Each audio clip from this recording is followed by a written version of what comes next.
Okay, so welcome back. Let's do the keynote. It's my pleasure to introduce today Victor van der Veen. Here, picture on your screens, that handsome guy in a white t-shirt. And I believe that pretty much everyone knows Victor because he sort of has a foot in both sides of the world. He's an engineer with Qualcomm, and I learned from his bio that he has a whole bunch of other responsibilities and jobs at Qualcomm other than Rowhammer, but given his track record, he's sort of one of Qualcomm's representatives on Rowhammer in industry. Victor's also done a lot of work, as many of you know, back before joining Qualcomm when he was a student at VU. He's the first one who showed that it's possible to mount bit flips using Rowhammer on mobile devices. And he's done a ton of work since then. One of the things that I found interesting in his abstract for the keynote is that he's really planning to talk about this tussle between scientific papers that all sound like the apocalypse is near, the sky is falling, and industry where people seem a lot more skeptical or at least pessimistic about the threat, the nature of the threat. So I'm looking forward to this talk, and thank you for taking the time to speak to us, Victor. Thank you, Stefan. Thank you, Kave. Thank you for having me on this very warm night in the Netherlands. Let me share some of the content.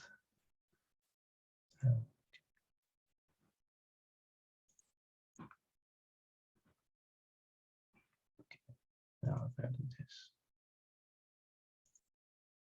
Support.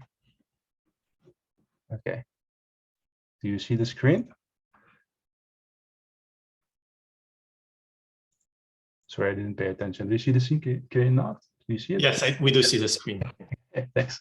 Okay, yeah. So I'm going to talk about academia versus industry, the bright future of Rowhammer research. I'm Victor. I'm a Qualcomm product security engineer in Qualcomm Technologies Netherlands. And this is my first keynote ever. I think it's going to be my last also. Welcome to it. This work was not peer reviewed. It's important to know that, to mention that, I think, because I'm going to show some work that's a little bit, it's more of an opinion than facts, I guess. It did go through legal, so that's a good thing. But because it went through legal, I had to make some minor modifications as well. Okay, so let's start. I do get a message that I'm low on system resources that may affect my audio quality. Please let me know if you can let me know in the chat if it's really horrible, then I can disable video maybe. Okay, so I went and searched for recent Rowhammer attacks, and I found all these nice logos and all these websites and media outlets writing about these attacks, right? And if you read them, it indeed looks like the world is coming towards an end, right? So these guys who did mobile Rowhammer attacks, they were saying that millions of users were at risk. People saying many classes of computers are susceptible to RAM bleed attack. Experts warn of potential effects of Rowhammer attacks on a large scale, right? So really, if you really look at this, it looks bad, right? But then on the other hand, if you go to industry, and if they ever say anything, which is usually not, they're usually pretty quiet, but if they say anything, they say, nah, it's not a big problem, right? We fixed it already, just try the new DRAM or the latest devices. And this was on one of the Rowhammer attack pages. There's this statement from one of the vendors where they say that we do recognize there's a theoretical proof of concept from the researchers, but we also recognize that newer devices contain memory with Rowhammer-specific protections. Okay, right. So this got me thinking, who is right? Sorry, is it academia or is it industry? And really, how much of a problem is Rowhammer to us as a society, I guess. And then when a question like this pops up, I start thinking more, right? Then I realized that this Rowhammer, if it's not that much of a problem, where are the exploits, right? And meanwhile, I've been working on Rowhammer for years, right? So I've been part of this group that has been saying Rowhammer is a big issue, we need to fix it. So has it been all for nothing, right? And then I start to question my existence, right? So does my work even matter? Or maybe should I just try to do something else? And then to answer this, I guess we should look at what I have been doing lately. And I'm going to talk about a little bit that first before trying to answer the other questions. Okay, so the first thing that will come to your mind, right? I've been doing much, which is probably true. Most of the work I managed to publish had lots of help from other people. So this is my timeline. I did a master's, started my PhD. Then after that, I joined Qualcomm. And somewhere in the middle of my PhD, I started working on Rowhammer. Okay, so I did some work on Android. That's not good. I was a security consultant, and then I also looked at code reuse attacks. Okay. In 2016, I went to Santa Barbara to do an internship at the university there. And the project I would look at is mobile Rowhammer. Okay. First project I want to talk about is DRAMSec'.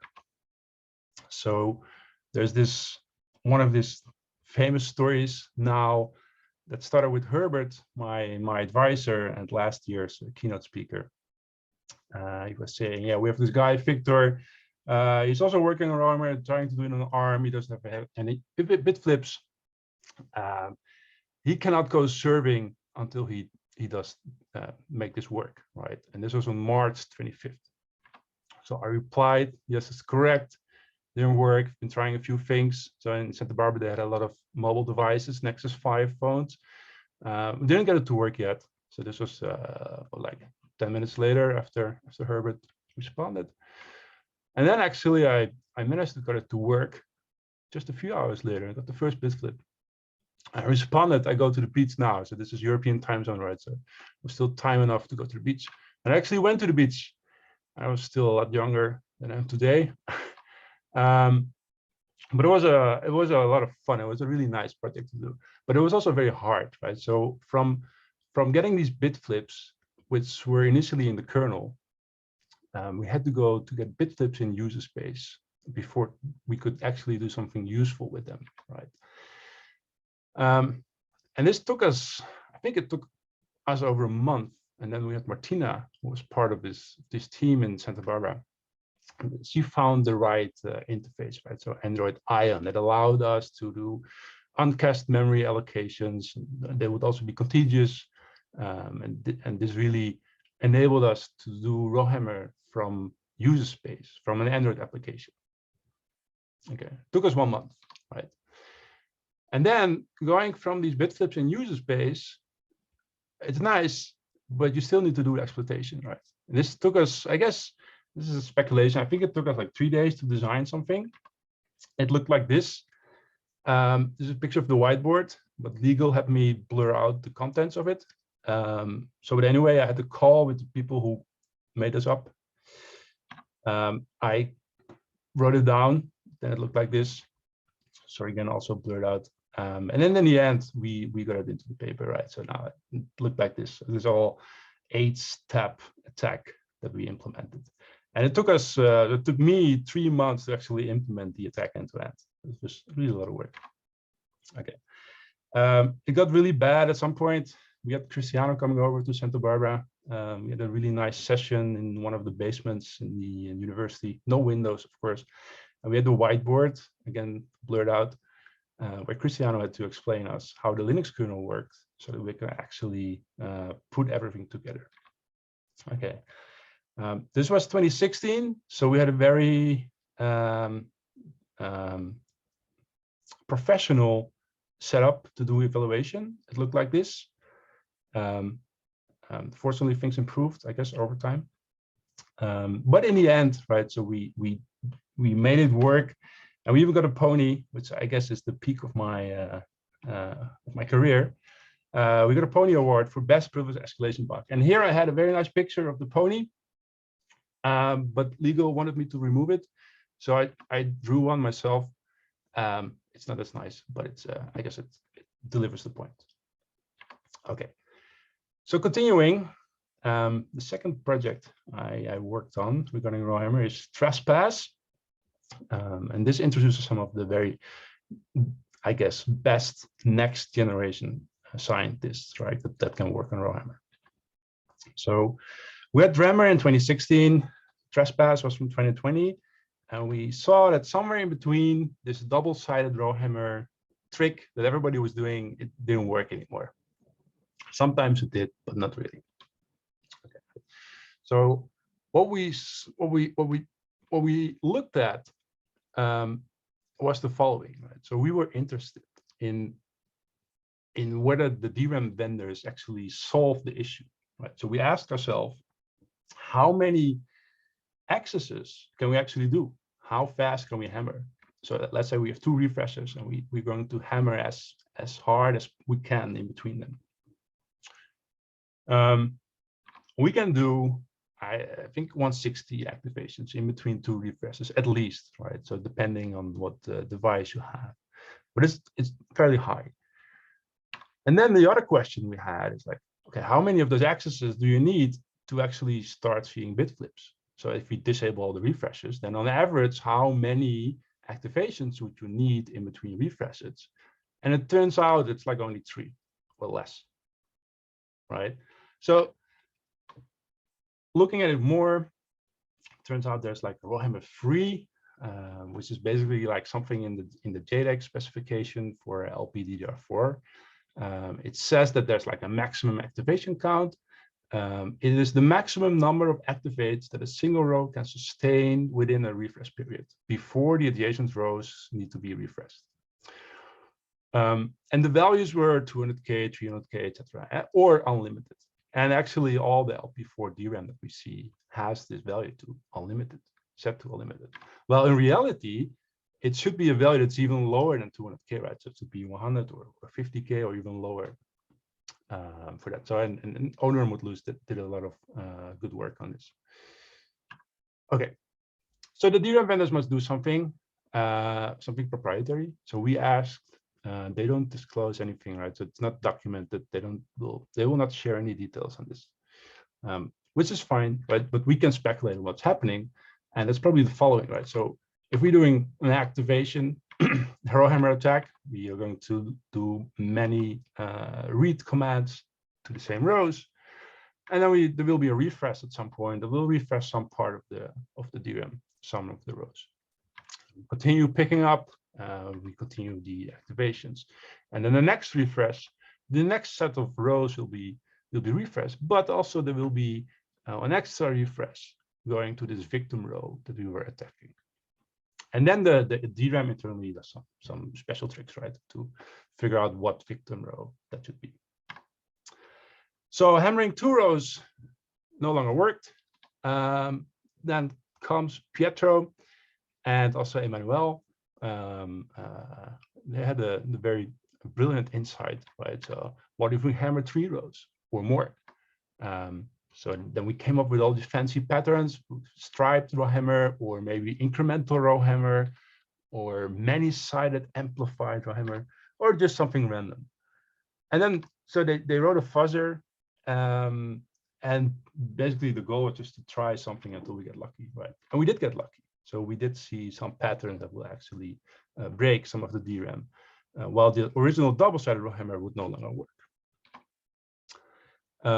This was also awarded with at least 2 awards, right? So we won the Best Paper Award at Screen and Privacy, and also a Pony Award for the Most Innovative Research. Not in 2017, it should be 2020, 2021. But continuing, part 3 that I want to talk about is Kaveh the blacksmith. Blacksmith is a paper that was recently published at Security and Privacy. And what we were seeing is that up until then, all the rowhammer accesses, all the rowhammer attacks were using only looking at a spatial access pattern, right? So we just have some rows in the DRAM that we are going to attack, and we're just going to access them over and over and over again. And then come this guy, right? So Patrick, PhD student in Zurich, ETH, and he started thinking, right, so what about time? Maybe we should also try something different, right? So, so in my mind, I mapped this to like we have a spatial access pattern and we have a temporal access pattern, where the typical rowhammer attack just accesses all those rows in the same order over and over again, and then there will be some refreshes also in between. But the ordering is very, very straightforward.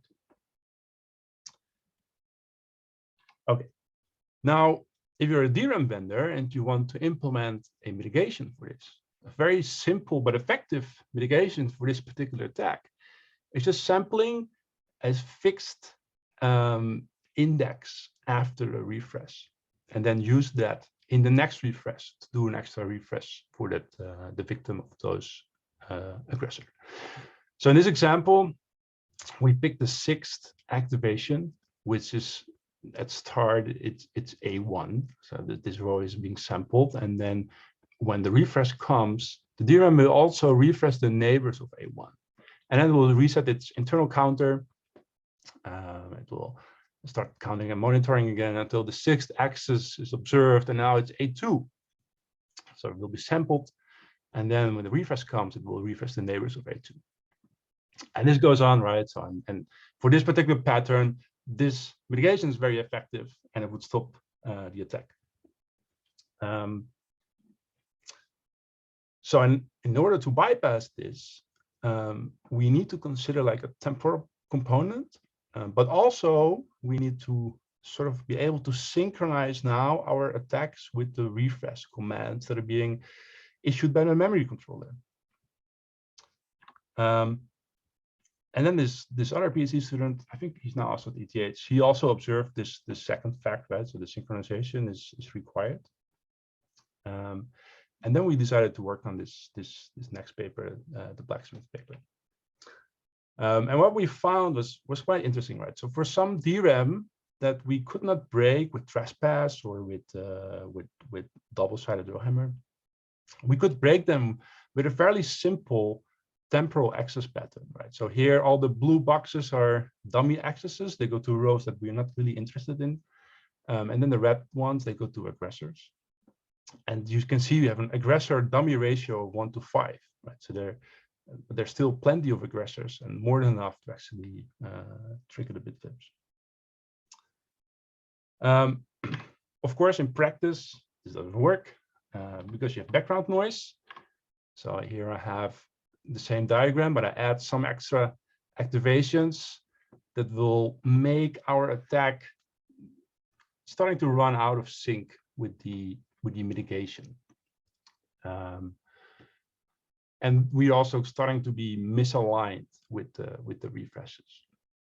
So in order to fix this, we came up with this, well, not even clever, it's a very simple trick, I guess. We just do some activations until we are pretty sure that the refresh is about to happen. And that's when we do some special activations that we will time, right? And then if this time is increasing, we have a side channel, we know, oh, there was a refresh, and then we actually go on to the next stage or the next sub pattern in the attack. Okay, so initially it received a major revision at Security and Privacy, so we had to do some more work. So how did we actually convince the reviewers? Well, we came up with this very elaborate pattern, right, that worked for one specific DRAM that we couldn't break before. But we did some more research. It's also in the next slides. But basically, we found that we had to do a lot of refreshes had to be dummies. The accesses for 70 refreshes had to be dummies. And only after that we could go and actually do the hammering part. And then of course this would loop around. And this was effective on one of the DRAMs that we looked at, while all the other patterns we looked at before didn't work, right? So, and then in the end, this was actually published last month. Okay, so part 4, and then I wanted to touch on is UTRR and a bit more of Blacksmith. So with UTRR, we had the idea that we could use a side channel to figure out what the DRAM is doing internally during a refresh. And in particular, we looked at retention timing, retention errors. So let's say if we disable all refreshes, we write a charge to a row, we write a 1, and then at some point, the bits will eventually flip, right? The charge will lose, will get below a point, and then when we read it, there will be a retention failure, and the 1 will become a 0. So let's say that after 1 second,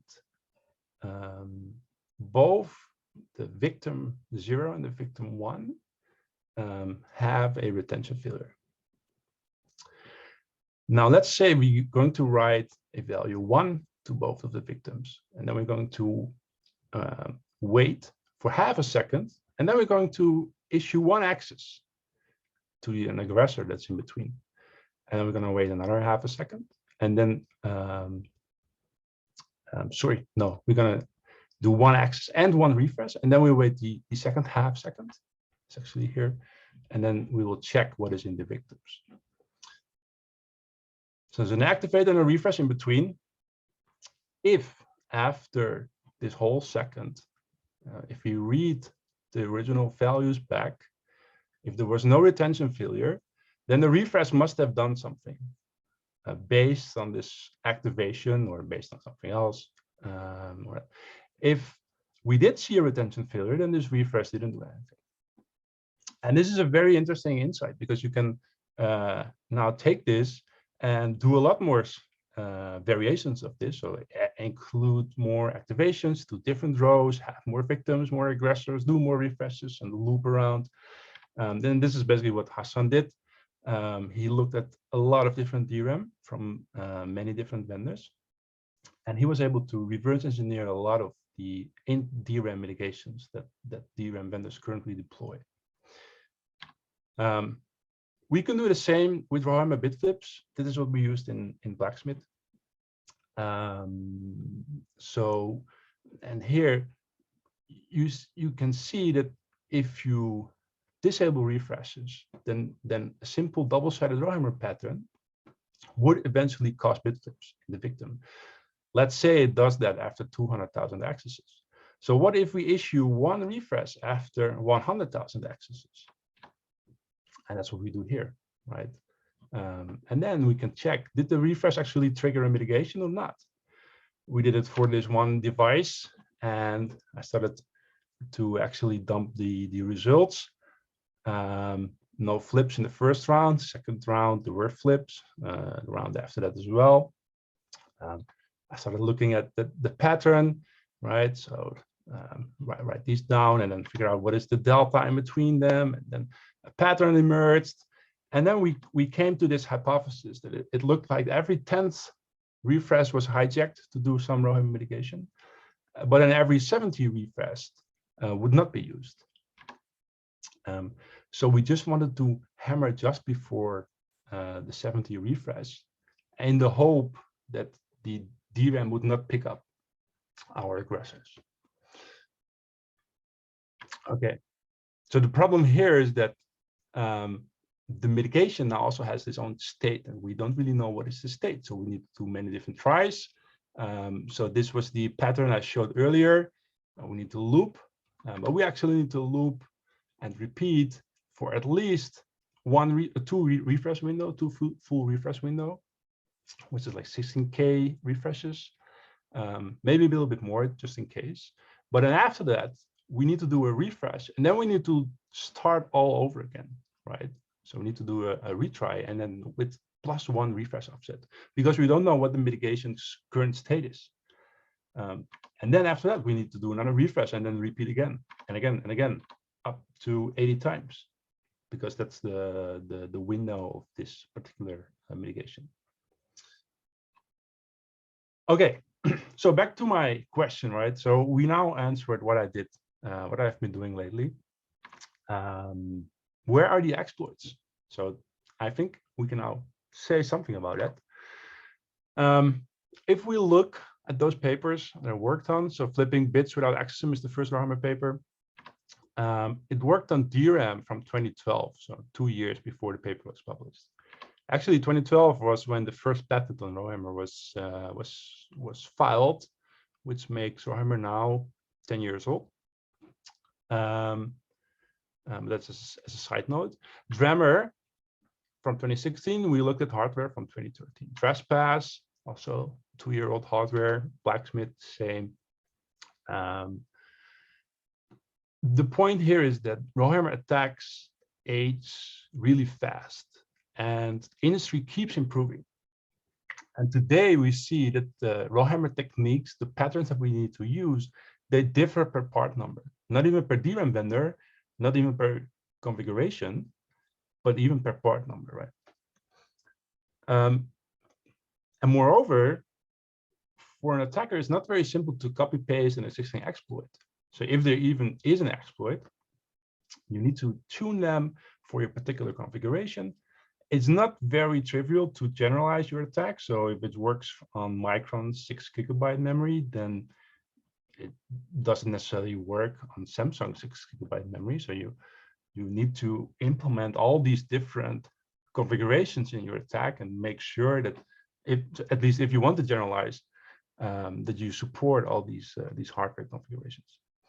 And if you don't know the hardware, if you're looking at a DRAM part that was not analyzed before, then it's really hard to find a pattern that actually works. So breaking new unknown targets is really hard. So you can run some of the fuzzers, so some of the work is open source, but if the DRAM vendors are smart, and they are, they are tuning and they're improving their mitigation such that those fuzzers will still have a very hard time to break new targets. So today, if we have a look at this particular DRAM I talked about earlier, we need an attack that runs in sync with 5 million refreshes. So not too long ago, I wrote a proof of concept to trigger bit flips on a device where I needed to synchronize with just 4 refreshes for the attack to work. And this was very hard. I really had a hard time to actually see those bit flips. Even though I knew they were there, I had a lot of extra access that I could use to verify that the bit flips were there. But I really had a hard time to actually make it work with 4 refreshes that needed to be synchronized. And now we're looking at like 5 million of them that we need to synchronize with. And that's not all, right? If you want to attack today, you have DDR5. And DDR5, you have RFM. So like this super great new feature that will make your life even more complicated as an attacker. If you really want to break something that's valuable, there will be ECC, right? Good luck breaking that. And then after all of this, you still only have a bit flip. And then you need to actually go and write your actual exploit. So my feeling is that Rohammer attacks, to see them in the wild, I think it's a very low probability. And the main motivation for this is that there are just easier attack vectors out there that you can do, that you could use as an attacker. Okay, so where are the Rohammer exploits in the wild? I think we answered this, right? They're not there. So then back to the question, who is right, academia or industry? How much of a problem is Rohammer? So let's look at academia. What have you been doing lately? Okay, right, not much, not entirely true.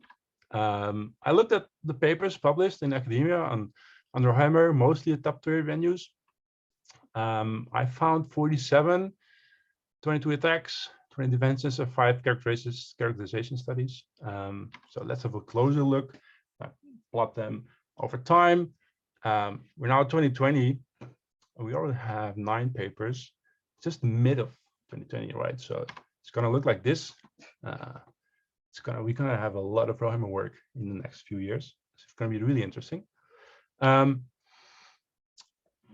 then I had a closer look also at the attack papers that have been published, right? And we see x86 is a popular target, ARM not so much, data center nobody cares, right? And then if you compare this against market share, you can see some inconsistencies, right? So I think in academia, x86 research in general, but also for Rowhammer, is really overvalued. And I think maybe just looking at market share, there's a lot more money going on in mobile. So maybe it makes sense to look at mobile attacks more in general, but also for Rowhammer. Data center, there's a lot of money going into the data center, and we only have like 1 or maybe 2 papers that looked at Rowhammer with ECC on our ECC systems. So some considerations I came up with, maybe academia should focus a little bit less on x86 desktop, but then maybe more on AMD, because most of the work is Intel. Maybe focus more on data center with ECC, right? Just do few more of those attacks. They certainly looked rewarding. Maybe focus more on mobile, but there are also different fields, right? Automotive, IoT. There's also other DRAM technologies that are probably vulnerable, but we've never really seen any bit flips, so HBM or graphics memory. And then also, I think I have a note on this later on the replicating results. Okay, so a bit more about the data center. So I think there's like this is a seminal paper, right? So easy exploit or exploit. This is the really big paper that attacked ECC, that attacked a system with Rowhammer that was also equipped with ECC, right? And the PhD student at the time, he really worked super hard on this. Really cool work. It was published in 2019. But the downside here is that, and also this also is for the second paper, that they were working with the CPU from 2013, and I didn't check for exploit, but at least Rambleed was working with DRAM from before, right? So I think it was 2010 or something. Rowhammer, so the patent was from 2012. It was first made public in 2014, right? And now we have this ECC exploit, and all the papers after that, they were saying Rowhammer is an issue, and also and ECC is also possible. See, look at ECC exploit. And while I agree, exploit was a great paper. It's very important work. It is done on hardware that was designed when Rowhammer was not even there, right? Nobody even knew about Rowhammer. So and there are some other examples, right? Some of the attacks that we've seen, they recycle DRAM that they know is vulnerable, which I guess makes sense if you want to prove a point. And so we have these ECC attacks, right? That are on older hardware, and I sometimes sense some resentment, right, from industry towards academia. So in some of the communications I had, maybe some industry engineers complain about the academia. Yeah, they're this group again using the same DRAM they always do, and yeah, some broken part. But, what's new, right? And I've been in both worlds now equally long, I guess, and I can see why academia is doing this, right? It's important to publish your paper and also get some of the attention towards you. But I can also see why industry doesn't really like this, because it's also for engineers, it's very hard to talk about the work that you do, right? Because you're always behind this big company, and you're seeing others attacking your work while you know that it's old and there's much more newer stuff already there. So I can see that why industry wouldn't like this. Okay, so back to this, right? So who is right, academia and industry? And I really gave it a lot of thought. And then I figured it out, right? Industry is right. I mean, it has to be. But also really the question is a little bit wrong, really. So this is where I come to the bright future of Rohammer research. And I think what we've seen in the past now is that industry needs academia, but also academia needs industry. And the question is not really how is Rohammer a problem, it's more about when. And I think that everybody in academia and industry agrees that Rohammer is a problem, right? But initially, I believe that the industry and the engineers in industry that were going to look at Rohammer, they thought of Rohammer as a reliability issue, right? And not necessarily a security issue. Fortunately, there was academic research showing all these attacks, showing the implications of having Rohammer and this way to get bit flips in somebody else's address space.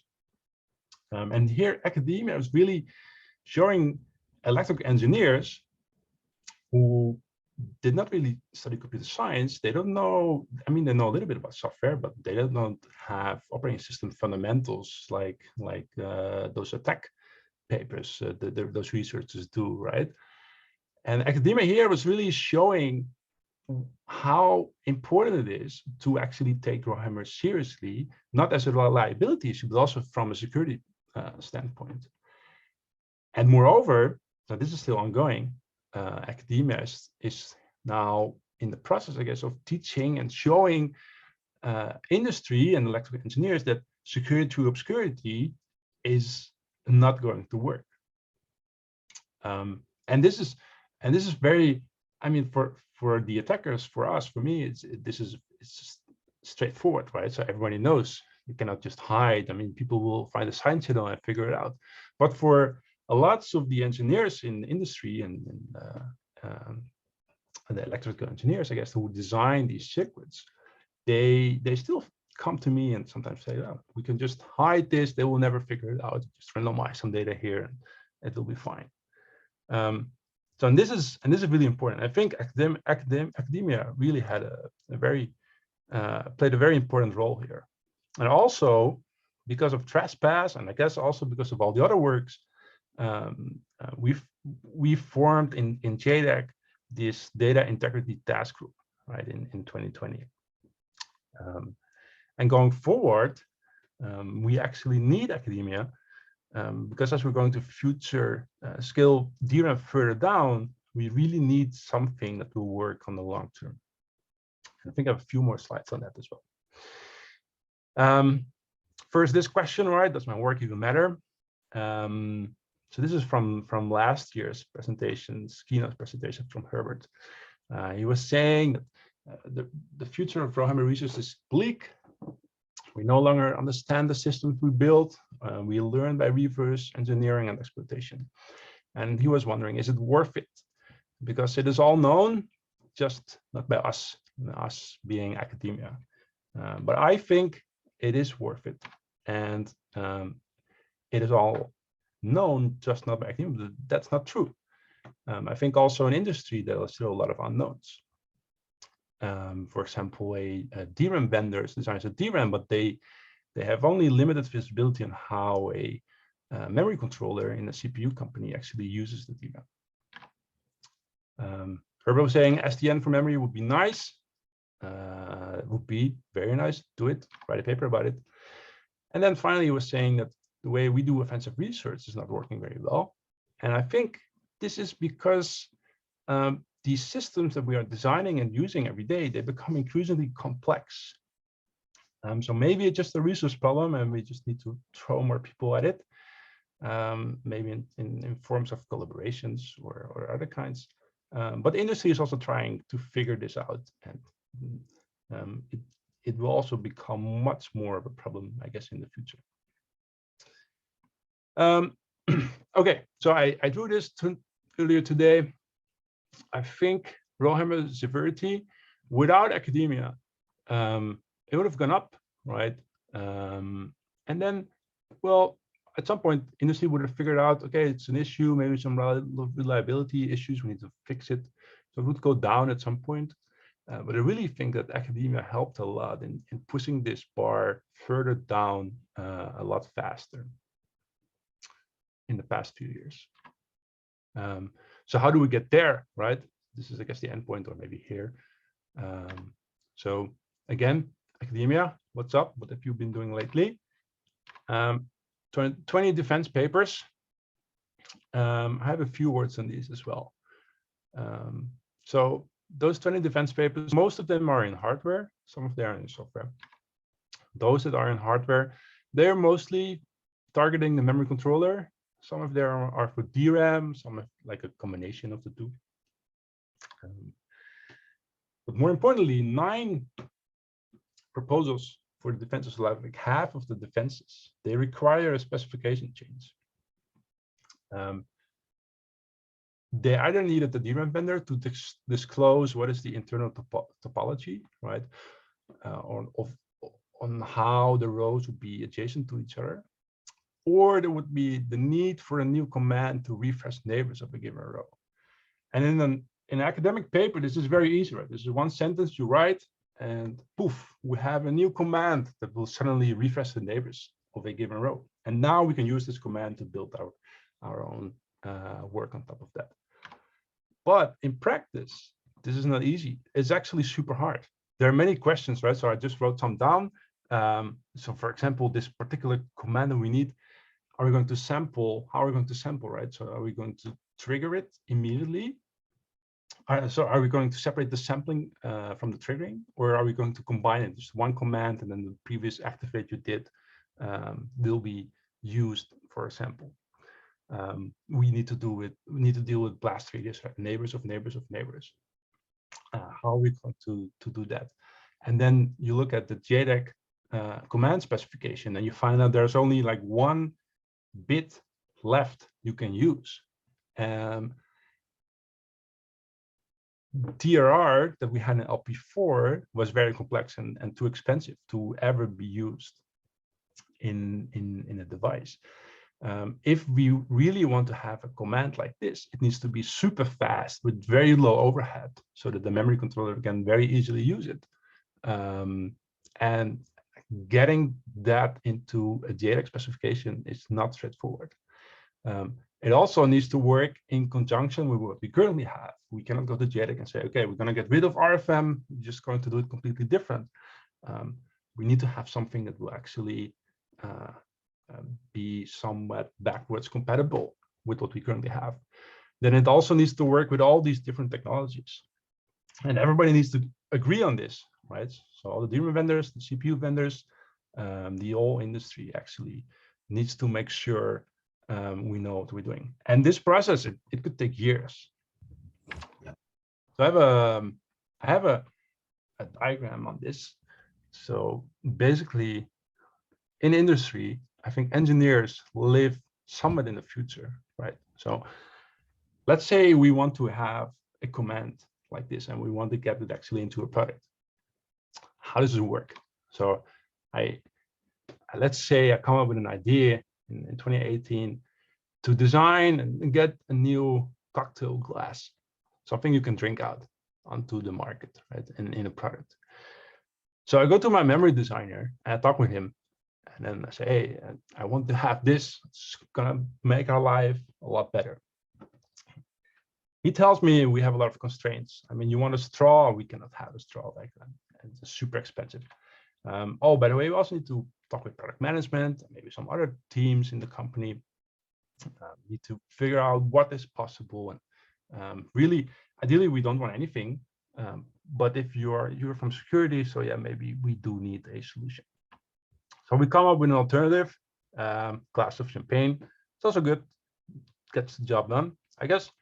And then first thing we need to do is get it filed at least for a patent application.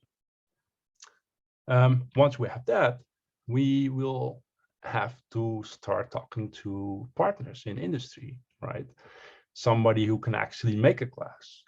There will be lots of communication back and forth. We need to figure out what they are willing to support, what they can support, what is practical in their products and product line, fabrication process. And then we come up with a solution that sort of works for everybody. It's no longer the glass of champagne, it's a glass of wine. It's also good, still gets the job done.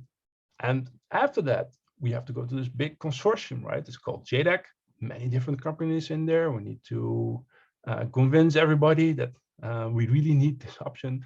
There will be some back and forth because there will be some more constraints from different companies and everybody will have their own idea on this. This is, again, a process that will take months, if not a year or more. We come up with something that everybody agrees on. You can still drink from it. It's good. I mean, I would have really liked the cocktail glass, but I guess the beer is also fine, right? We'll just have more of them. It will get the job done as well. And then we actually have to go to get it into a product, right? And then after that, this also takes a long time. We get the product. We need to make sure it actually works. We need to figure out that, make sure that the software is actually correctly interacting with it. And only then we will be able to get it onto a device. So here it's a bit exaggerating, right? So it's 6 years, maybe in the real life, it will be a little bit less, but still it takes a long time to go from idea to hardware. And moreover, a ROHM mitigation ID today, it will have to work also in 2030 and maybe even later. So the question then is, what ROHM thresholds will we see, and would a command that we are implementing now and that will work for the scenario now, would it still work when the ROHM thresholds are super low in the hundreds, maybe in 2030 or 2040? Okay, so the bright future of ROHM research. I think this is my last slide. So I think that attacks today would not be so hard. No, that's wrong. Would have been harder if it, no, would have been easier. Yeah, would not be so hard without academia. First point is that this JDAC data and targeted TG would not have been there without academic work. And this has been said before, right? Things are different. We're going to fix it in the next generation of next specification, next DDR technology. But I really do think that things are different now, and mostly because looking at those papers that have been published, they have authors. So 20% of those papers have an author that is now actually present in the JDAC data integrity teaching. So there is a lot of expertise, of course, already from industry, but there's also now a lot of expertise from academia participating in the discussions in the JDAC data integrity teaching to come up with better solutions for future ROHM defenses. My second point is that I do expect that the next generation mitigations for ROHM will be better than the current generation mitigations, and also that the current generation that we currently see in memory devices is already much better than what we had 5 years ago. And then finally, important is that industry does not ignore ROHM research, but we do move slow. So as I just showed in the previous slide, for example, RFM that we currently have in LP5 and DDR5, it predates the data integrity TG. So it's likely that some academic group will find some issues with it and eventually publish about it. And then everybody will scream again that JDAC is not moving forward and we still have those issues. But if that happens, and you've seen this keynote, then do remember this. I do think that things are different now and we are actually trying to improve things. Final thoughts or suggestions. So I hope academia can continue to work on cheap, fast, backwards compatible, so things in software, and complete mitigations. And this one is important, right? So backwards compatible, because we will have situations where we have new hardware, or no, older hardware that still needs protection against these types of attacks. And it would be nice to have very good software-based mitigations for that. And then also, I think it would be great if we can see more replication going on in academia. For example, attacks. Maybe somebody can replicate the ECC attack. Maybe somebody can do characterization studies. So Owner Mutlu has been very heavily working on this, but it would be good if other groups can also actually confirm that what they are seeing actually is indeed what is happening. And then, of course, also academia, the reviewer system has to be able to support these kind of papers and actually get them into top-tier conferences. I think that's it. Great. Thank you. Thank you so much for this wonderful keynote, Victor. You're welcome. Let's spend time asking questions. I think it's really good for someone else to start. we can also take the questions to the panel.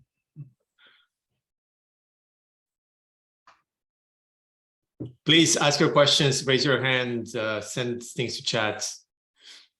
Yeah.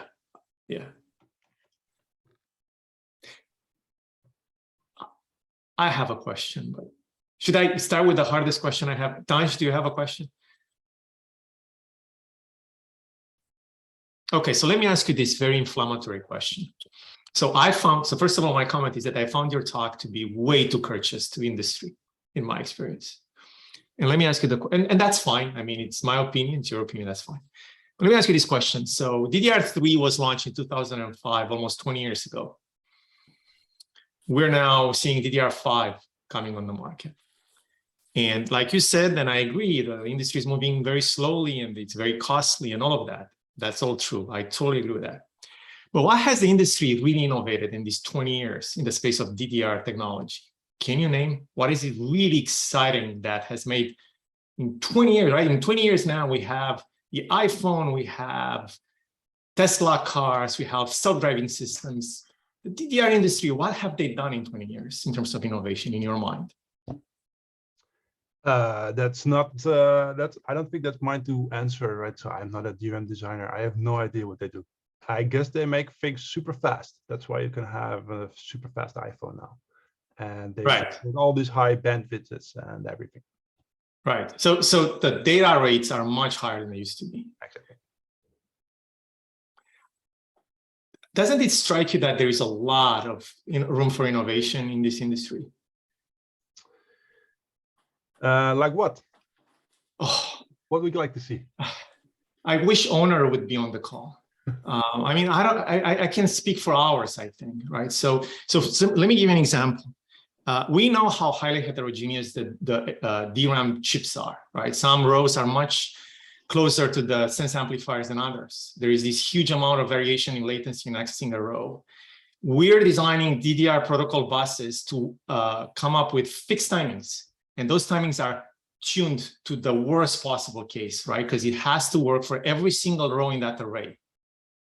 Imagine if you have software control over where the data is and having ability to say, oh, these rows are much faster than these other rows, right? Rather than putting everything behind this very, very fixed interface designed to work with every single cell in that DRAM, right? No matter what row you're accessing, no matter what data you're accessing, you're always waiting the same fixed amount of time before making progress. That's just not how it should be. Yeah, coming from the software side, there's just so much flexibility in software we could take advantage of and engineer these systems to be so much faster. But here's another example. Look at what Apple has done with their memory system, being able to control the whole stack, right? The memory bandwidths that M1 and M2 chips have are blowing everybody out of the water into what Apple has done with their systems. And yet we're doing DDR5. Anyway, I think I spoke enough. I'll let others. Yeah, no, I don't think I can really, I'm really in a position to comment on that. I guess cost is always a big factor, right? So everything needs to be super cheap as possible. I guess maybe that would push innovations a little bit back, right? Probably it apparently still makes sense to do everything synchronous, and not optimize for the really small cases. I think what you said about Apple is a good point, right? So Apple being vertical, they show that if you have a lot of control over software and over your hardware stack, you can really make significant improvements. But doing that just for regular DRAM, where there's so many different configurations that need to be supported, basically because everything is like scattered across different companies and different ecosystems. I think it will be very hard to get performance gains like Apple has been doing in such a short time period. But I'm not sure, right? So I'm not a DRAM designer. I'm not even a memory controller designer. So we have a few questions from the audience. Maybe it would be nice to go through them. Go ahead, Kaveh. You go. I can't. So Moin is asking, if backward compatibility is a requirement, it would eliminate hardware solutions. What do you think is the role of hardware solutions? And how do you go about mitigating thresholds of few hundreds without hardware support? Yes, yeah, it's a good point. So I want both, right? So even now we are getting to more and more devices with DDR5 or LPDDR5. We will still see some lower tier devices or IoT maybe that will use LPDDR4. So as we are getting those better security mechanisms in place that we indeed do need in hardware to make sure that we support those very low thresholds. There are some cases where we have older DRAM in newer devices where we still need some level of protection, right? And we don't necessarily need to protect everything. We don't necessarily need to get rid of every bit. We just need to make sure that some parts that we store in memory are actually protected from RAM attacks. And I think for that, so this is a call for both, right? We need and cheap and fast and backwards compatible, but it could be like all 3 or 4 different papers or 40. I don't know. Hope that answers the question. So there was a second part to the question, but I think it's also nice for the panel. So maybe we could leave that for the panel. This is about mitigating thresholds of a few hundreds, right? Okay, maybe we can discuss that during the panel. But I think it would be nice to answer this one question because I see that many people who are not experts in Rowhammer have the same question. The question is that it seems that Rowhammer only works because the user space can clear the cache. Wouldn't a mitigation by disabling that make sense?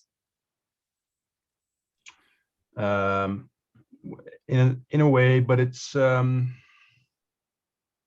even if you cannot clear the cache, you can probably still evict data from the cache. And I think Kaveh really knows more about this.